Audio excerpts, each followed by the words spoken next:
how's your St. Patrick's Day coming along? Have you been able to go outside and check out the green river yet outside, or the lake that you guys have outside? Or I did. I had a chance to check out the Green River. I'll be honest though, my St. Patty's Day is off to a slowish start. I do have some friends who have some birthdays, so I kind of wish them happy birthday. But I think when we get home, it'll be time for my family's annual tradition around the Shamrock Shake, and that's kind of uh, how old I am. That I'll be able to go out with the kids and get a Shamrock Shake to enjoy the festivities. How about it yourself? probably ties you back to your days at McDonald's. So it's like same thing with me. I worked at Microsoft, and I still have a Hotmail account because there's just that tie to the company, and so it's my little thing to, yeah, and probably should update that, but Hotmail is just what it is. I love it. So I first wanted to introduce myself a little bit about Zynga, and then we can kind of go into our conversation about the trends that Conagra is really going towards, and how you and your team are helping to grow the business. So Zynga, if you're not for everyone who's not familiar with it, we're the leader in the global entertainment space, interactive specifically, and our mission really is to connect the world through the power of games. So we do, which you're probably most familiar with, like Words with Friends, probably some of our Farmville titles. We have some really new cool ones such as our Harry Potter title that just recently came out, and one of our latest hot games, which is High Hills. And the reason why I bring this all up is because it's all based on the consumer, right? And so our jobs here is really to drive a connection and making sure that we're speaking to the consumer. And that kind of leads us to Conagra. And when we talked previously, we wanted to focus on areas that Conagra is strategically growing your transformation efforts around, specifically around your agility, your data insights, and your collaboration. So I was hoping that you can go into more detail on these three pillars and how it's impacting your marketing strategy, and then perhaps share some examples with everyone. Yeah, sure. It's a great time because I think what's top of mind for all of us in marketing, and I'll say more broadly in growth driving, is the marketplace is constantly kind of shifting. I would say I'm going to start with the third one that you said, only because I think it's a good framework for kind of really explaining how we see the work that we do and how it lives in the broader context of growth. So it's really about collaboration. And I would say I try to explain marketing as more of a team sport. There are certain pieces and parts that might feel more natural to marketing. So we'll say advertising. Yep. And advertising is an important component, but it's not the only component. And at Conagra, we're very focused on how we drive growth through innovation. And we think our basic thesis is all about innovation. And if you think about innovation, it is advertising as a way to communicate that innovation. But at the end of the day, it's the product that is really meant to shine through and to drive that growth. And so that means when we think about marketing and its team sportedness, if you will, it's a fake word, but I'll just lean into it. It means that we think about collaboration and how teams are connected to do work to drive growth, which means our teams need to be intricately connected and available to the rest of the organization. It's not about how advertising works. It's actually about how advertising works in the context of the broader ambition about driving growth. So we're certainly advancing our practice around advertising. We'll talk a little bit about that in a second. But the first concept is how does advertising and how does advertising and we'll say consumer engagement and targeting really live in the broader ecosystem of driving growth? And how do we make sure that that's connected and that it is iterative? And I think that's a really important concept. So that's one of the fundamental things that we're certainly working on from a kind of marketing transformation perspective. The second, and I think we all feel this, is a real need for agility. And especially in the food space, because each of us have, I think, more complicated and complex approaches to food. And those approaches, both some portions of that food change over time and some of them advance. And so one example of how they advance is all the growth around new ways to meet health goals.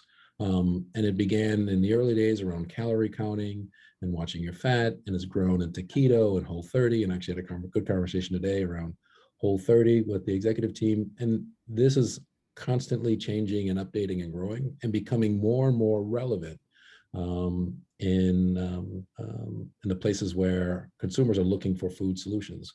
So you need to be agile, and you need to have a fairly flexible way to kind of not only understand consumers' needs, but be able to respond to them. And that response is a really important.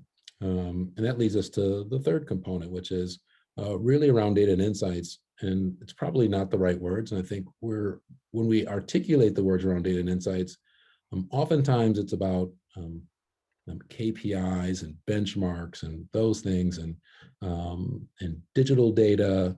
And when we think about data and insights, we think a lot about our ability to respond. And so having a war chest, having some kind of customer data platform is good, and that's an enabler. But what we're really looking for, what we're really focused on, is how do we turn those insights into action and response? And that action needs to be kind of clear, needs to be deliberate. It needs to build on collaboration, which means it needs to help inform all parts of the organization on what's happening and what we're learning. But it also needs to kind of help enable agility, which how does it help how does it help, derive action in the marketplace? Because that's where the real benefit from insights for insights sake doesn't derive a lot of value in a kind of a growth framework. So we think a lot about how do these insights actually deliver real response from Conagra to consumers, because that's where we see kind of like the real change happen. So one, marketing is a team sport. Two, in order to be successful in that as a team, you need to be able to adjust and respond. And three, just given the growth of certainly digital channels, but also the growth of automation tools, we think from data to insights to response is where we think there are real growth opportunities in the space. Awesome. Well, that kind of actually leads me into my next question, which is really a nice segue. Since this is a TrendWatch conversation, I wanted to get your thoughts and kind of get some insights into what you guys are doing from a digital identity solutions standpoint.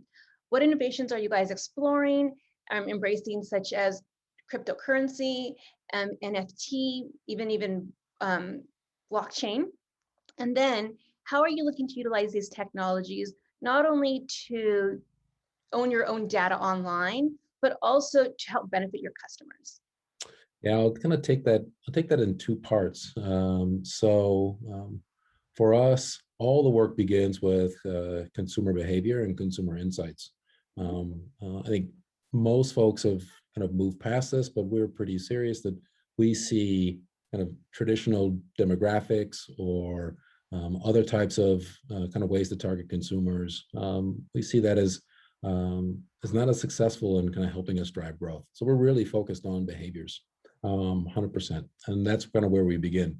It's how we begin innovation, and it's how we close the loop and find consumers to drive awareness of that innovation. So it's kind of basically a through line to our conversations. And we believe brands are the tools that we use to unlock consumer demand and consumer behavior in the marketplace. In terms of NFTs and kind of blockchain and some of those technologies, I have a lot to learn. And I think we all do. It's funny, I didn't have a podcast in my repertoire that really addressed NFTs. I kind of had to do a bunch of reading on Reddit in some places. And now this week alone, I see 2 podcasts, and the headline of those podcasts are WTF NFTs ? So we're all trying to figure out like what these technologies are. But I would say what I've learned is one, it's not a technology that's naturally native to me. So I need to put on my empathy shoes and really like, for the folks who are engaging in this space, why do they see it as valuable? Going back to why does it derive value? There's a reason why this is a burgeoning conversation in marketing. The NBA has already kind of like leaned in a little bit with some of their digital trading cards. And so there's good, there's already good examples. So that part is good. I think our sense is that this type of technology or this type of experience, I'll say, is really about consumer and it's really about consumer engagement and consumer engagement on the consumer's terms, the community's terms in this way. And that's a real evolution for marketing, and certainly one we're excited and ready for. Because oftentimes the best ways to drive growth is to lean into what your consumer is already identifying and already interested in, and help make sure that you create a way to engage in that conversation authentically. So when we look at some of these technologies and their kind of extensions of consumer engagement, we're starting to say, how can Conagra participate? And when Conagra participates, what's the kind of conversation that we should look to be part of? And honestly, the community's already given their sense. I think when we look more broadly, our Slim Jim community, which is a really strong community of real advocates for the brand and the product, they've already kind of signaled that NFTs may be a good thing for Conagra, or cryptocurrencies may be a good thing for Conagra. So that's our first blush, is to understand and try to understand with a sense of empathy and really understand what our consumers are, our consumers more broadly and in pockets and communities, what they're really talking about and engaging around, and then helping enable those things. And NFTs, while I have a lot to learn, there are folks already connected to Conagra in ways that they're excited. And so it's up to me to lean into that space and help organize that effort on behalf of the community, but then also to take a step back and say, how does that fit into our broader landscape for how we use these new experiences in our in the way that we do work? And I still have work to do in that space, but we've already seen good conversation around the role of NFTs and the role of this new kind of this new experience for our brands. And so the first step is to lean in and say, well, how do we unlock that and make that a reality? I think from a trend standpoint, I can foresee that being an area a lot of people are going to explore. I know Zynga has been exploring that.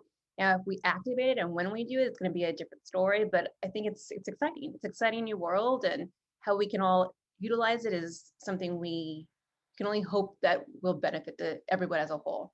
Exactly. Have you participated in at all? Have you tried to sell a tweet or something like that? Not personally. My husband is trying to get me more involved in it because he's a very techie heavy person. And sometimes it just goes over my head. So I definitely need to dig down and maybe listen to those podcasts you're talking about. That might help some more. So we'll connect later, and then maybe you can share what those are with me, and I can go from there. I mean, I think eventually this is something that I need personally to know more, because who knows how it's going to impact my career at one point in time. So I'm excited. Right. That's good. Yeah. So I also want to kind of get your thoughts on the e-commerce space. So I know a lot of CPGs overall are trying to embrace the e-commerce space, especially now during the current times that we are in. What is your guys' market strategy, and how is Conagra using that to drive or incorporate new approaches to your e-commerce efforts? Yeah. So kind of within the pandemic, there was no embracing e-commerce. You either got on the bandwagon and started to drive and lead, or you got left behind. So it wasn't a moment for embrace, it was a moment to do. And so fortunately for me, Conagra had already built up a long perspective on it's not only an important part of our consumer experience, but is an absolute critical part of being relevant in the future, is being able to engage in this space. And so from an e-commerce kind of really leaning into the literalness of that word, leaning into digital commerce, we've been doing that. We've been a leader in that for some time now. I think what is unique and different about where we are today, kind of post-pandemic, is if you think about e-commerce, it's not necessarily about doing commerce, it's about the E impacting commerce. Yes. And so what we've seen is kind of post-pandemic is more consumers using digital channels as a way to make decisions than ever before. And I think there's this narrative around, well, I'm going to invest digitally to drive my e-commerce. And what's been clearer than ever is I'm going to invest in digital channels, and some of those digital channels will be digital commerce channels, but that doesn't mean that the sales will ultimately show up in online spaces. They may show up in offline spaces. And I think that's the that's the important point around e-commerce is if you think about it as only commerce, you've kind of missed the opportunity to, we'll say, impact consumer decisions along the way through more digital channels. I think the fact was pre-COVID, 50% of all kind of food and beverage decisions were made online, and kind of like basically, I think the data was organized in February or March.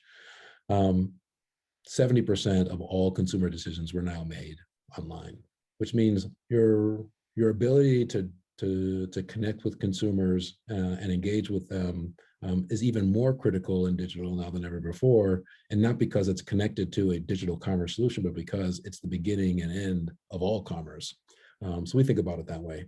When you broaden your lens a little bit, then how we certainly how we work with our retail customers to find consumers and make sure our solutions are there and visible, and they it's clear that they drive the solutions that consumers want to have. That's all work kind of underway. But it does mean, from a digital perspective, if we think about the consumer journey and commerce in the role of digital, it does mean we can play a different role. So if we go backwards, maybe 10 years, we might say, all right, we want to do some digital advertising to affect a store purchase or an online purchase. That was the way we began. But now we think a little differently. And what we ask ourselves is, because digital is such an important part of how consumers make decisions, can we do more than just advertising, going back to the team sport? So can Conagra's use kind of like a rhetorical question as a way to kind of give you an insight into kind of what we're thinking? Can our culinary team, who's at the center of all of the innovation at Conagra and is the center of ensuring all of our products really deliver against consumer expectations, can that group start to be a, we'll call it, front of house experience for consumers to engage in? Could we enable a digital experience that will allow consumers to interact with our culinary staff on a one-to-one basis in a smaller format? You could even kind of close your eyes and imagine the Conagra culinary team executing cooking classes in partnership. So that allows us to kind of play a much bigger role in the consumer journey. And when we do that, we engage with consumers in different ways. We certainly learn different things. We feel like we can help consumers, given our expertise in food and food experiences. We feel like we can really help our consumers really personalize and customize what they're really trying to do with food. And it gives us a way to be a better participant in this really big changing conversation around food. And I think that's going to be important as we think about kind of digital and commerce more broadly. And when I think a perfect example of that I found when I was doing research on this was a clip that I saw from that you guys had one of your paid interns, Dan Black, and he basically was part of the culinary staff and kind of went into his experience and that how he's excited to not only cook but also provide value and all the and identify that the ingredients are going into the products. And so for him, it was an exciting opportunity to see that, you know, he can take his culinary lessons that he's had in the past, apply it to Conagra, and then Conagra shares that with the world via video clips that allows us to actually connect one-on-one with the people who are creating our foods, which is kind of awesome. Yeah, that's a great example of kind of how we've started. We're we're not, super happy with where we are today. I mean, we're proud of what we've done thus far, but we're excited for the future. And that's just a little step in our process.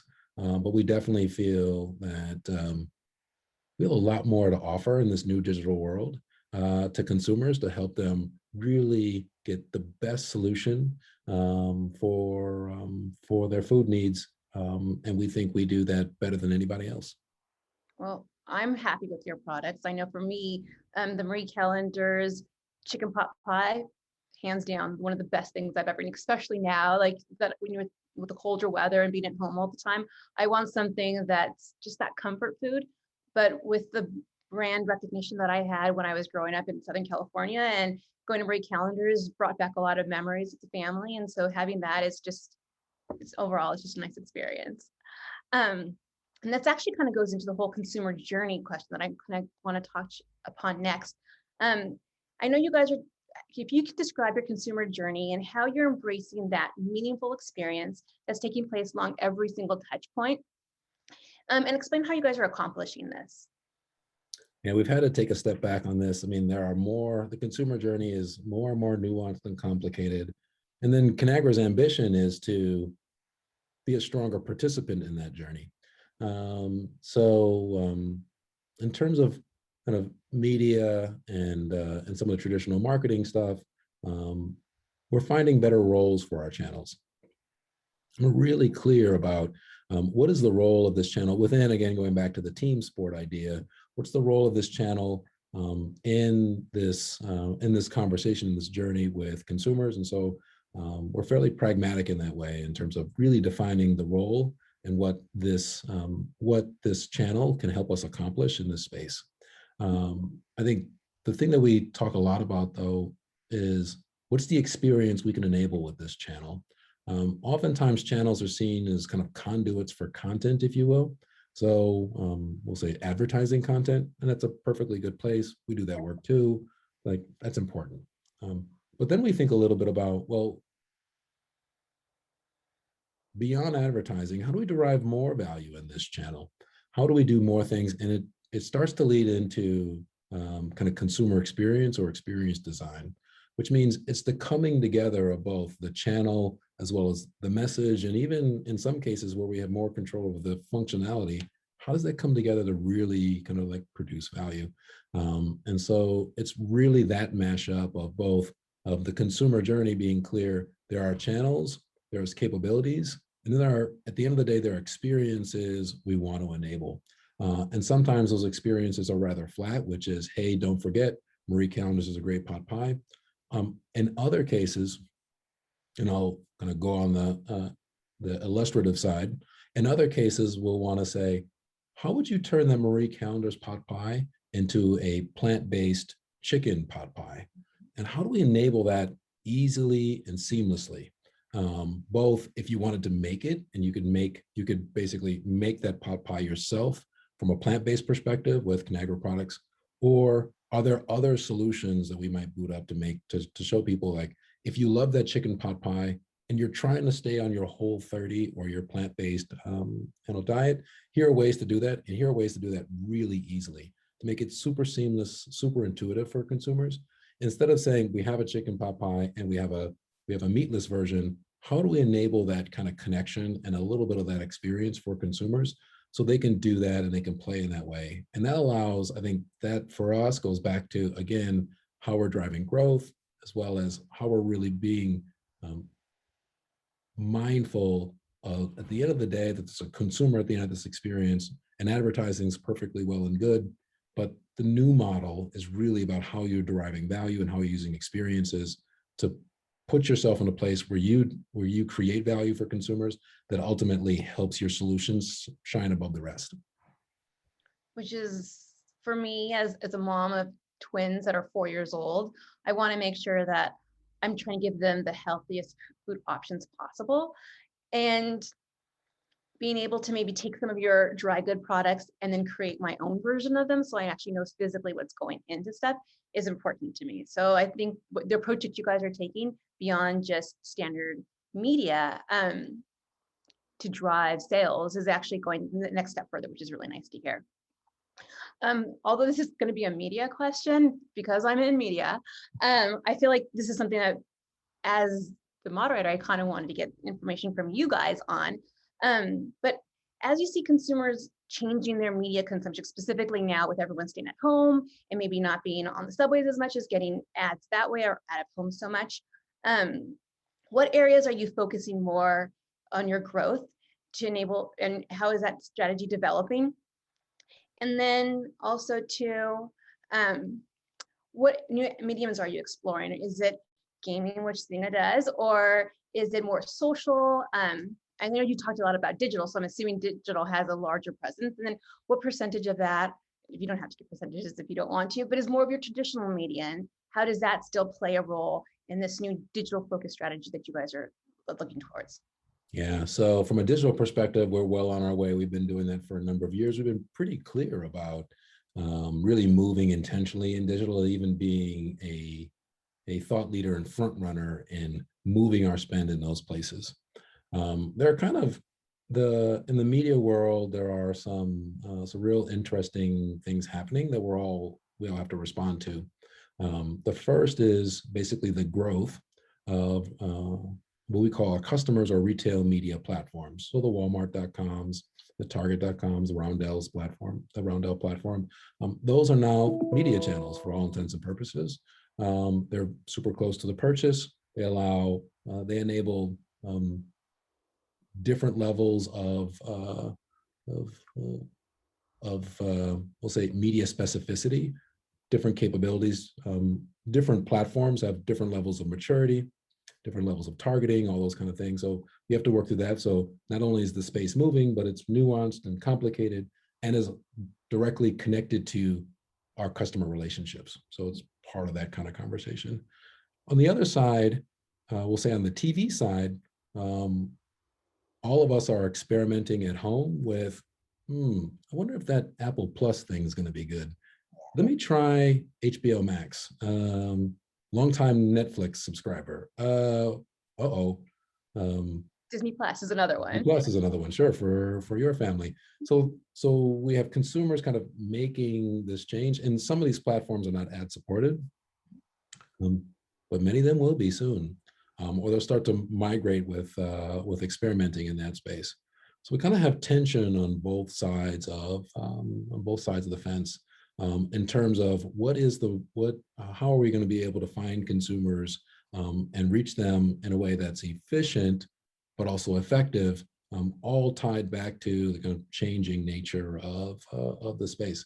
So it's super interesting, given our approach, and our approach is to try to stay ahead of the curve. We're staying very close to those things, and very close meaning we're actively managing our investments in those spaces to begin to lean in. I think we have a very strong framework, but within that framework is we don't know everything.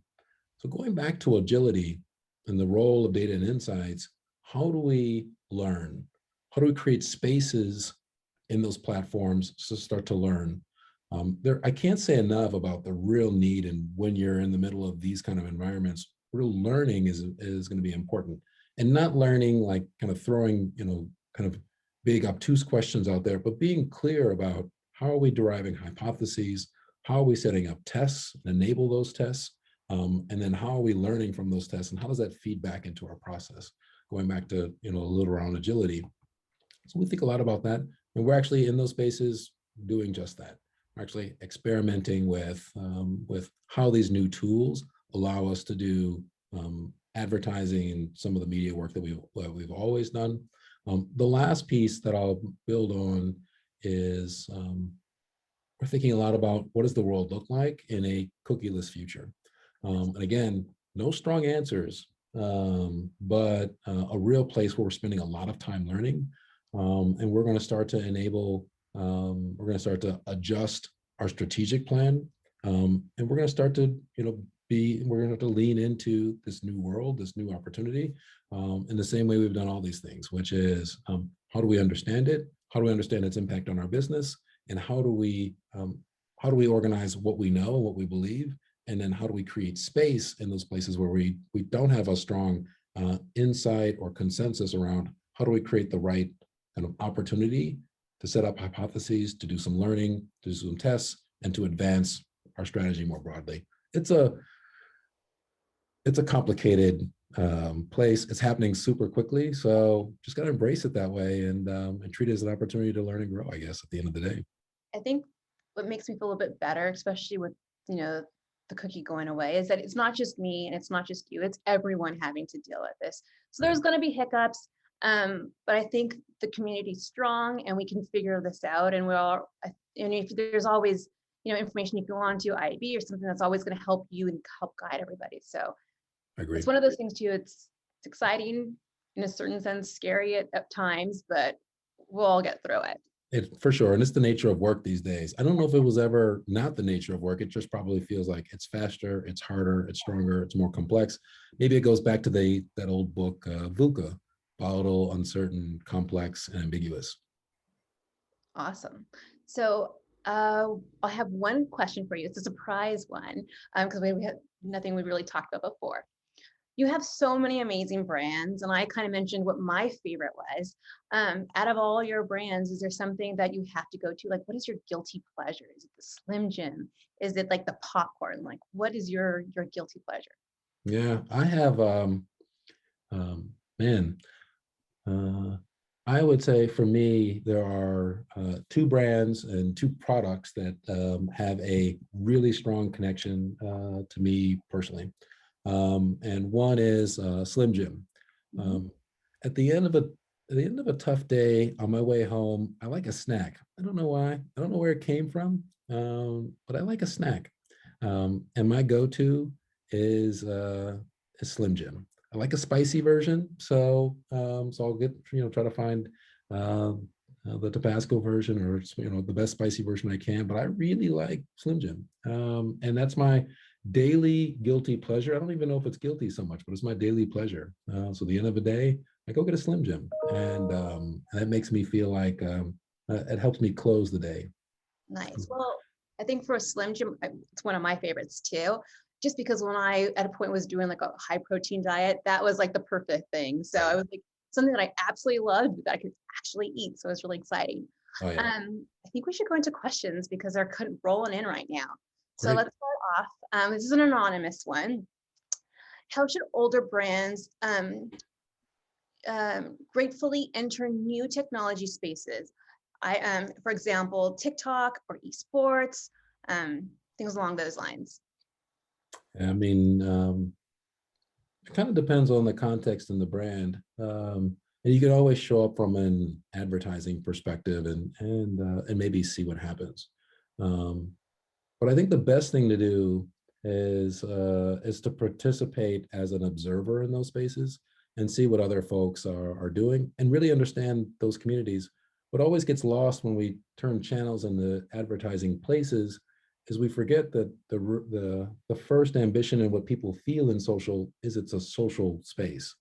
And so understanding the socialness of that space, understanding what makes that group think and tick and talk and what makes things engaging and exciting is going to be an important first step. And I would say spend time in those places and learn.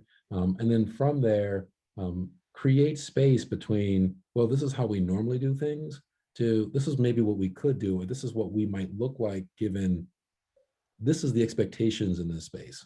And I would say, think about it that way. It's a great opportunity to learn and to grow and to know that at the end of the day, one of the major changing fundamentals of marketing is that it's becoming more and more consumer driven, and consumers are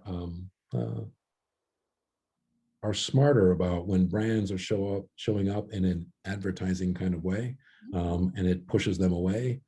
They can smell it quickly, and it pushes them away immediately. Got it. So this one goes back to the cookieless future. How is Conagra looking at contextual opportunities and different channels? Right. It kind of leans into a little bit of what you saw. We talked about our interns, our culinary team. If we take a step back and we look, man, finding great food solutions that meet consumers at a personal level is not easy, and it's hard work, and the consumers do a lot of work to get that done. But they're also looking for inspiration. So building experiences, and I'm going to use experiences before we get to like first party data and the role of channels, but building experiences where Conagra can show up credibly, show its food street cred, and do that in a way that gets consumers excited is what we're always looking for.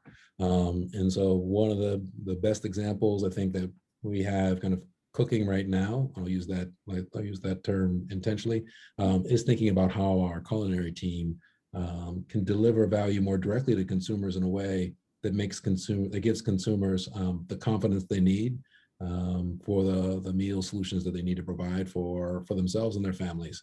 And so we're looking for those opportunities and thoughtful about how can we show up and what kind of value can we give back to consumers immediately, even though that's not our traditional place in the conversation, if you will. Very cool. Here's another one. It's an anonymous one. When it comes to communicating with your consumers, how do you think about brand position, and how does it impact your approach to marketing? Yeah, I think brand positioning is a super important topic. We talk a lot about it today here at Conagra. I think for us, that position is somewhat pragmatic, which means your brand is your product's kind of sum total ability to deliver against the job functionally, and then help create a little space of emotion and joy on top of that. But it's based on being able to meet consumer needs. And so when we think about kind of brand positioning, it does for us begin with, well, what's the consumer? What's the problem? And what's the product? Really the product, the sum total of the product's ability to meet that solution. And we think that's kind of where we begin the brand positioning kind of conversation. So it begins rather functionally, because we believe that in order to be anything bigger, you got to do the very basics first, and from there you grow. It's easy to look at brands that not only do the basics easily, but also do more and say we should do that too. And we agree, but it is based on really having a stellar product that really meets consumers' needs, and that it is easy to find, easy to use, and provides real benefit to consumers at the end of the day. Perfect. So we have 4 more minutes, and then we have one last question. So take your time answering this one, because we have like 4 more minutes to do it. How do you see your audience demographic expanding to be more inclusive as the industry grows and evolves? I feel like it's Yeah. to go the last one. Yeah, it's a super important one for us, because we don't really tie to demographics. We see all of our products through the lens of consumer behaviors. We're not as tied up in trying to kind of grow our demographics. The one thing that I think that we do see, though, is we see the role of purpose as a much bigger component for we'll say for younger consumers, which means they're making decisions more on the basis of what you're doing and why you're doing it, than just the functional natures of the brands and the products. And so we think a lot about how do we make sure that for this new consumer, that they understand that we are equally passionate about